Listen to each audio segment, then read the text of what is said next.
আমরা যেভাবে online classes নিই সহজবোধ্যভাবে তোমাদের কমপ্লিট প্রাইভেসি মেইনটেইন করে আমরা এখনো পর্যন্ত সবথেকে সহজভাবে তোমাদের ক্লাসেস নিচ্ছি।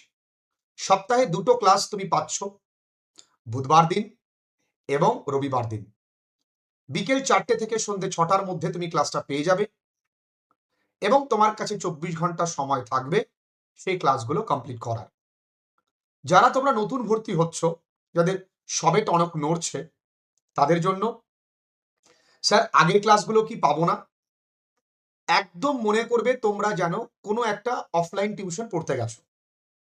সেখানে গিয়ে তোমরা কি স্যারকে আগের ক্লাসে প্রশ্ন করবে, না যেদিন পড়তে গেছো সেই দিনের ক্লাসটা আগে উপভোগ করবে? একদমই তাই, সেদিনের ক্লাসটা তোমরা আগে উপভোগ করবে।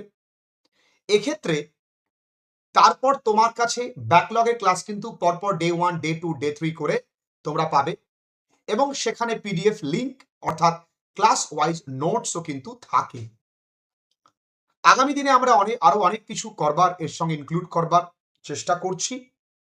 তোমরা এত ভালোবাসছো, তোমাদের গার্ডিয়ানসরা এত সাপোর্ট করছে, কি ভালো লাগে তোমাদের কমেন্টস সেকশনে যখন আমি তোমাদের কমেন্ট দেখি মনে হয় আমি ধন্য এবং তোমরা প্রতি বছর আমায় গর্বিত করো, আগামীতেও তোমরা করবে।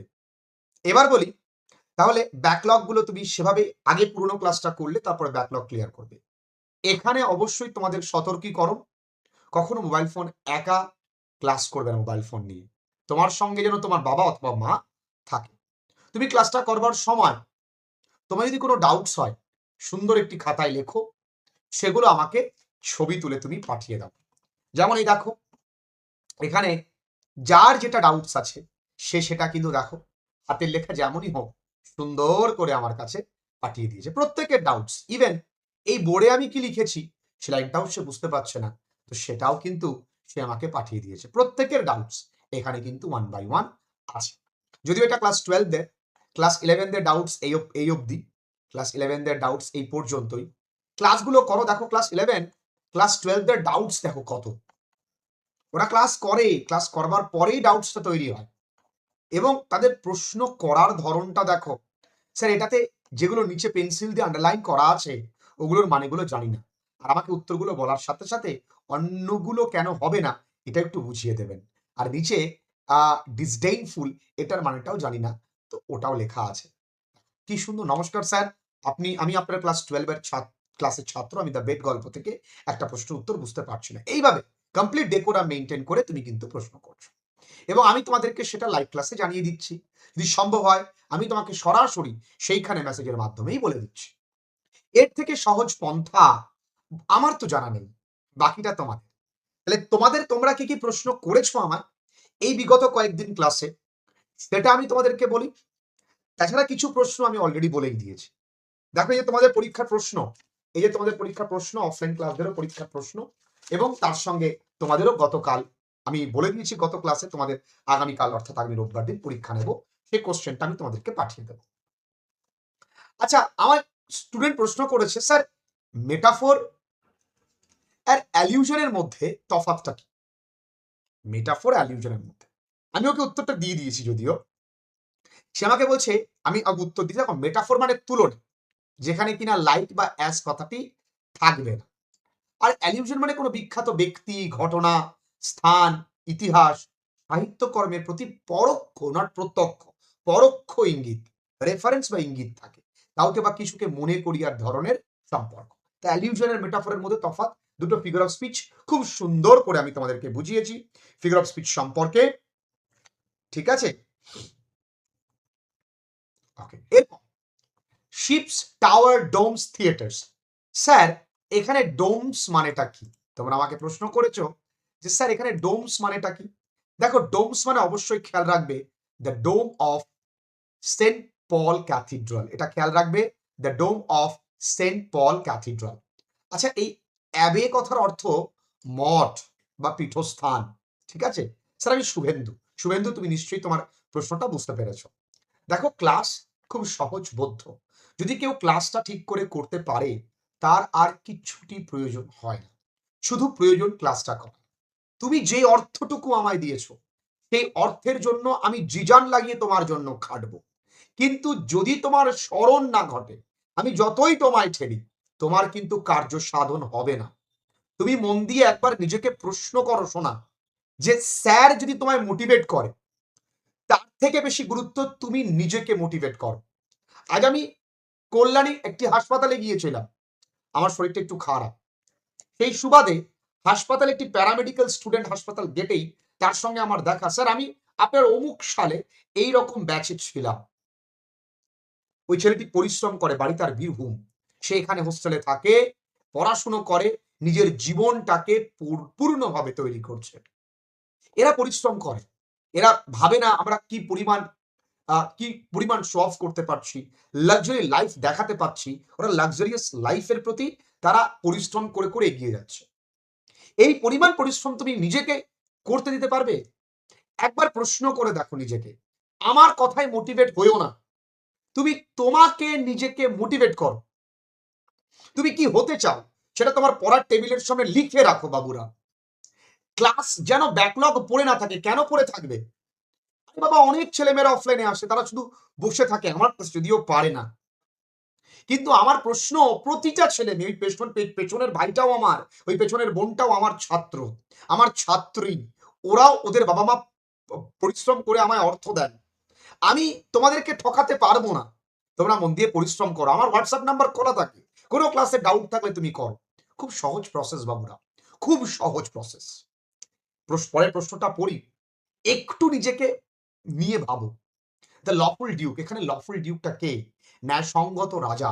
আচ্ছা, তোমরা কেউ আমায় বলতে পারবে, আমায় একটু কমেন্ট সেকশনে বলো তো, যে ডিউকের ফ্যামিনিন জেন্ডার অর্থাৎ স্ত্রীলিঙ্গ কি? তোমরা কেউ আমায় বলতে পারবে যে ডিউকের, স্যার কেমন আছেন, আমি শ্রীরূপ ভৌমিক, বর্ধমান থেকে ক্লাস করি, বর্ধমান টাউন স্কুল। শুনেছি বর্ধমান টাউন স্কুল খুব বড় একটা স্কুল, তুমি সেই স্কুল থেকে ক্লাসেস করো, সত্যি শুনে ভালো লাগলো। ভালো থেকো এবং খুব মন দিয়ে ক্লাসেস করো। Sir, I am a student of your class, I am a student, why it's so busy, just a little bit of work. আমি কিচ্ছু বুঝতে পারিনি তোমার কথা। ওয়েমার শিটে দেওয়ার প্রয়োজন নেই, আমি যখন প্রশ্নটা দেবো এটাকে প্রিন্ট আউট করবি, 5টি টাকা লাগবে, অনেকের বাড়িতে আজকাল প্রিন্টার পাওয়া যায়, তার বাড়িতেই আছে, তো পাশেই অপশনে টিক মারবে, ঠিক আছে? আচ্ছা, দ্য লফুল ডিউক ওয়াজ, এখানে লফুল ডিউক কি? রোজালিন্ডের বাবা কিন্তু, ঠিক আছে? পরের প্রশ্নে যাই বাবুরা, পরের প্রশ্নে যাই। Okay, in the play the forest of Arden, আর্ডেনের জঙ্গল আমরা জানি, অ্যাজ ইউ লাইক ইটে আমরা পেয়েছি আর্ডেনের জঙ্গল। এই আর্ডেনের জঙ্গলে কি সিম্বলাইজ করে? আর্ডেনের জঙ্গলটা কি সিম্বলাইজ, কিসের রূপক? একেবারে সহজ, চেষ্টা করবে কোনগুলো হবে না সেটাকে আগে এলিমিনেট করতে। আর টাফ কম্পিটিশন, বানানটা লক্ষ্য করবে, এটা হচ্ছে না। প্লে উইদিন দ্য প্লে, না হচ্ছে না। ইনডিফারেন্স টু পার্সোনাল, না। তাহলে দেখো তোমরা বুঝতে পারবে সিম্পলিসিটি, সরলতা, সহজ সরল জীবন কিন্তু বনেই থাকে, এবং প্রকৃতির সঙ্গে একাত্ম, ক্লোজনেস, এটা। আর্থ has not anything to show more fair, এই প্রশ্নটা যেই করেছো তাকে স্পেশালি থ্যাঙ্কস। তুমি আমাকে প্রশ্ন করেছো স্যার এটা কোন টেন্স, তুমি ভাবছো এখানে হ্যাজ আছে, তাহলে তো এটা প্রেজেন্ট পারফেক্ট টেন্স হতে পারতো, কিন্তু এখানে তো অপশন দেয়নি, দিলে আরো কনফিউজ হতে। বাবু এটা প্রেজেন্ট টেন্স, এটা প্রেজেন্ট ইনডেফিনিট টেন্স, ঠিক আছে? এবার এইখানে তোমাদের রিঅ্যারেঞ্জমেন্টে অনেকের প্রশ্ন হয়, অনেকের সমস্যা হয়। এর পেছনে কারণটা কি জানো? এর পেছনে কারণ তুমি টেক্সটটুকু পড়োনি। স্যার আপনি তো এই অ্যাজ ইউ লাইক ইট এর টেক্সট পড়াননি স্যার, স্যার আপনি কেবলমাত্র দি ওপেন উইন্ডো টেক্সট পড়িয়েছেন। দেখো বাবু, আমি জানি তোমাদের এত বড় সিলেবাস, সেই সিলেবাস কমপ্লিট করে আমি রিভিশনে যাচ্ছি। তুমি ভাবতে পারছো তোমার কটা সিলেবাস কমপ্লিট হয়েছে?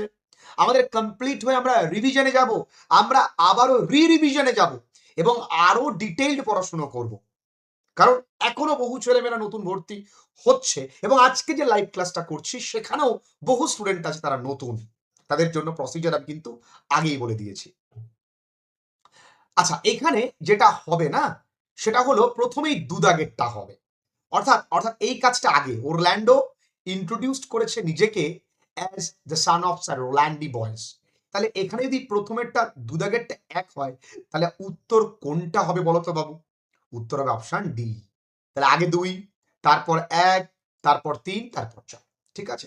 Finally Macbeth started to doubt the saying the equivocal, এই ইকুইভোকাল কথার অর্থ ষড়যন্ত্রমূলক, ঠিক আছে? ইকুইভোকাল কথার অর্থ ষড়যন্ত্রমূলক। ক্লিয়ার? রোজালিন্ড, এবার এইটাও দেখো, এটা অত্যন্ত সোজা। রোজালিন্ড এরা দুজনেই কিন্তু নিজেদেরকে ডিসগাইজ করেছিল। আচ্ছা, তোমরা আমাকে একটু কমেন্ট সেকশনে একটু বলো তো যে কে কোন ছদ্মবেশ নিয়েছিল, অর্থাৎ রোজালিন্ডের ছদ্মবেশের নাম কি আর সিলিয়ার ছদ্মবেশের নাম কি? রোজালিন্ডের ছদ্মবেশের নাম আর সিলিয়ার ছদ্মবেশের নাম তোমরা যদি একটু আমায় জানাতে পারো। না, আমি আবারও বলছি, তোমাদের বই কোনোটাই কেনবার প্রয়োজন নেই, কেবল মাত্র একটি প্র্যাকটিস বুক ছাড়া। অহেতুক অর্থ নষ্ট করো না, বাবার অর্থ নষ্ট না করে নিজের প্রতি সময় দিয়ে ক্লাসগুলো মন দিয়ে করো। স্যার, রোজালিন গ্যানিমিড আর সিলিয়া হচ্ছে অ্যালিনা। ভেরি গুড মা, খুব সুন্দর। স্যার, আমার নাম সৃজিতা পারুই, আমি আপনার লাইভ ক্লাসে ফার্স্ট টাইম জয়েন করতে পারলাম। আপনার সব ক্লাসগুলো আমি করেছি, আপনার ইংলিশের প্রতি নতুন করে ভালোবাসা তৈরি হয়েছে। Thank you so much. দেখো মা, যারা আমার ক্লাসেস মন দিয়ে করবে তাদের ইংরেজিকে ভালো লাগতে তারা বাধ্য, বাধ্য তার ইংরেজিকে ভালো লাগতে। স্যার, আমি আরাধ্যা দেবনাথ। আচ্ছা, ক্লাস 11-এ পড়ি, বারাসাতে থাকি, আপনার অনলাইন ক্লাস করি, আপনার সাথে দেখা করার খুব ইচ্ছে, তো কিভাবে করবে একটু বলুন। আমার বাড়ি বারাসাত থেকে যদি তুমি বনগা লোকালে ওঠো, ঠাকুরনগর স্টেশনে নামবে, ঠাকুরনগর স্টেশনে বলবে মিঠুন স্যারের বাড়িতে যাব, গাইঘাটাতে আমার বাড়ি, একটা অটো বা টোটোয় তুমি চলে আসতে পারবে। দমদম থেকেও আমার কাছে একটি ভাই পড়তে আসে, পায়রাডাঙ্গা থেকে একটি ভাই পড়তে আসে, মধ্যমগ্রাম থেকে পড়তে আসে, হাবড়া থেকে পড়তে আসে, বিভিন্ন দূর দূর থেকে ছেলেমেয়েরা আসে। তুমি রোববার যদি আসো, সকাল 11:30 থেকে 12টার মধ্যে আসবে, আমি বাড়িতে থাকবো, অবশ্যই আসবে। তো এদের ছদ্মবেশের নাম হলো রোজালিন্ডের নাম আমরা জানি, রোজালিন্ডের ছদ্মবেশের নাম গ্যানিমিড আর সিলিয়া অ্যালিনা। রোজালিন্ড একটা কান্ট্রি মেইড, আর এটা কান্ট্রি ল্যাড অ্যান্ড কান্ট্রি লাস, ঠিক আছে? The place was deserted by the time, কোন সময় জায়গাটা ফাঁকা হয়ে যায়, সেটা কিন্তু উত্তর হবে ইভিনিং। তোমরা ক্লাসেস করবার পর আমায় মাত্র এই কটাই প্রশ্ন দিয়েছো তেমন নয়, এ কটা প্রশ্ন আমার মনে হয়েছে সকলের সঙ্গে আলোচনা করলে সকলের সুবিধেই হবে, তাই এ কটা প্রশ্ন নিয়ে আলোচনায় আসলাম। তাছাড়া তোমরা নানাবিধ প্রশ্ন আমায় করেছো, সেই প্রশ্নগুলো কিন্তু পুঙ্খানুপুঙ্খ উত্তর আমি অনেককেই দিয়েছি। তবে অনেকেই আছো যে তোমরা যে কোনো বই থেকে ছবি তুলে পাঠাচ্ছ, তাদের প্রশ্নগুলোকে আমি অ্যাভয়েড করেছি, কারণ আমরা একটা পার্টিকুলার বই প্র্যাকটিস করছি, Duff and the question bunch, সেই বইটাই তোমরা প্র্যাকটিস করবে। তো আজকে ক্লাসটা ক্লাস 11দের জন্য এখানেই শেষ করলাম। তোমাদের কোনো প্রশ্ন থাকলে তোমরা কিন্তু আমায় অবশ্যই হোয়াটসঅ্যাপ মেসেজ করতে পারো।